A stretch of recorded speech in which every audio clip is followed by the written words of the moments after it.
Hi everyone. ఇప్పుడు మనము exercise 1.1 rational నెంబర్స్లోని 12th question చూద్దాము. Verify that minus of minus X is equal to X for minus of minus X అనేది ఎక్స్కి equal అవుతుందా లేదా check చేయాలి. So దాంట్లో ఫస్ట్ వన్ వచ్చేసి X is equal to 2/5. X is equal to 2/5 which implies minus of minus X is equal to minus of X ప్లస్లో ఏం రాయాలి 2/15. Minus into minus plus కదా, which is equal to 2/15 which is equal to X. దీంట్లోనే second one X is equal to minus 13/17. Consider minus of minus X which is equal to minus of, ఈ minus ముందర ఉంది, X అంటే మళ్ళీ minus ఉంది, minus 13/17 ఉంది, minus into minus plus which is equal to minus 13/17.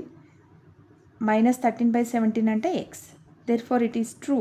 Minus of minus x is equal to x. Next, 13th question. Write the set of numbers which do not have any additive identity. What is additive identity? 0. 0 is the additive identity. 0 ఉండని number set ఏది? వేటిల్లో ఏ numbers-లో 0 ఉండదు? Natural numbers-లో 0 ఉండదు. So, answer is natural numbers.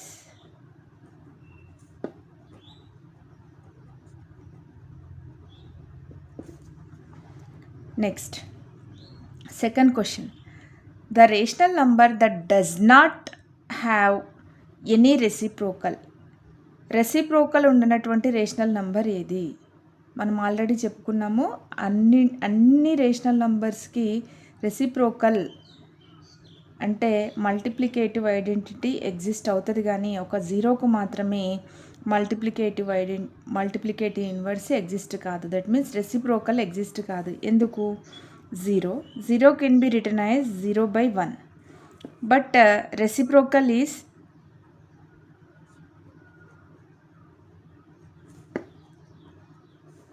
న్యూమరేటర్ని డినామినేటర్గా, డినామినేటర్ని న్యూమరేటర్గా చేయాలి. So 1/0 అవుతుంది, which is not defined.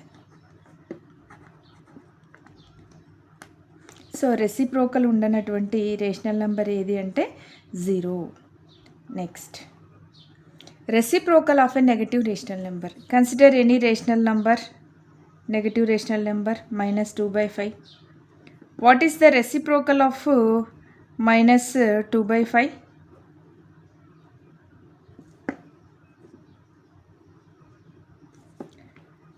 Sign ఏం మారదు, సైన్ అలానే ఉంచాలి. అలానే ఉంచి న్యూమరేటర్ని డినామినేటర్గా, డినామినేటర్ని న్యూమరేటర్గా మార్చాలి. It is also A negative number.